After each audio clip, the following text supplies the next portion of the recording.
இயேசு கிறிஸ்து நாமத்தினாலே நண்பின் வாழ்த்துக்கள். இன்றைக்கி நம்ம ஆதியாகமம் 31வது அதிகாரம் 41வது வசனம் முதல் பார்க்கலாம். சரிங்களா? இந்த 20 வருஷ காலம் உம்முடைய வீட்டிலே இருந்தேன். 14 வருஷம் உம்முடைய 2 குமாரத்திகளுக்காகவும் 6 வருஷம் உம்முடைய மந்தைக்காகவும் உம்மிடத்தில் சேவித்தேன். 10 முறை என் சம்பளத்தை மாற்றினீர். என் பிதாவின் தேவனாகிய ஆபிரகாமின் தேவனும் ஈசாக்கின் பயபக்திக்குரியவரும் என்னோடு இராமற் போனால் நீர் இப்பொழுது என்னை வெறுமையாய் அனுப்பிவிட்டிருப்பீர். தேவன் என் சிறுமியையும் என் கைப்பிரயாசத்தையும் பார்த்து நேற்று ராத்திரி உம்மை கடிந்து கொண்டார் என்று சொன்னான். அப்பொழுது லாபான் யாக்கோபுக்கு பிரதிவித்திரமாக, இந்த குமாரத்திகள் என் குமாரத்திகள், இந்த பிள்ளைகள் என் பிள்ளைகள், இந்த மந்தை என் மந்தை, நீ காண்கிற யாவும் என்னுடையவைகள்.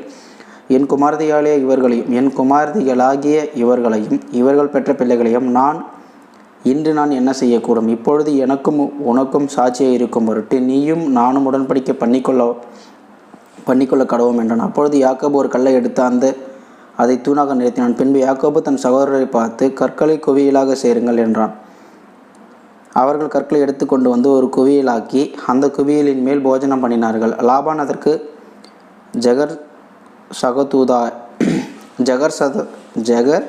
சகதூதா என்று பெயரிட்டான். யாக்கோபு அதற்கு கலயத் என்று பெயரிட்டான். இந்த குவியல் இன்று எனக்கும் உனக்கும் சாட்சி என்று லாபான் சொன்னபடினாலே அதன் பேர் கலயத் எண்ணப்பட்டது. அல்லாமலும் நாம் ஒருவர் விட்டு மறைந்த பின் நீர் என் குமார்த்திகளை துயரப்படுத்தி அவர்களை அல்லாமல் வேறே ஸ்திரீகளை விவாகம் பண்ணினாயானால் கர்த்தர் எனக்கும் உனக்கும் நடுநின்று கண்காணிக்க கடவர். அதாவது 2 பேரும் சமாதானத்தோடு ஒரு உடன்படிக்கை பண்ணிவிட்டு அங்கே ஒரு கல்லை நட்டு ஆளுக்கு ஒரு பேர் வச்சு அங்கே போஜனம், அதாவது உணவு உட்கொண்டு ஆகாரம் உட்கொண்டு இருவரும் உடன்படிக்கை பண்ணி கொள்கிறார்கள்.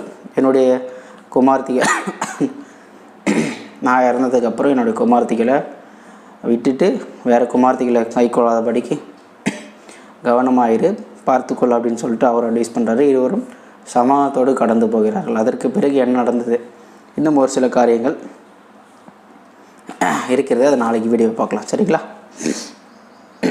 கர்த்தர் உங்களை ஆசீர்வதிப்பாராக. ஆமென்.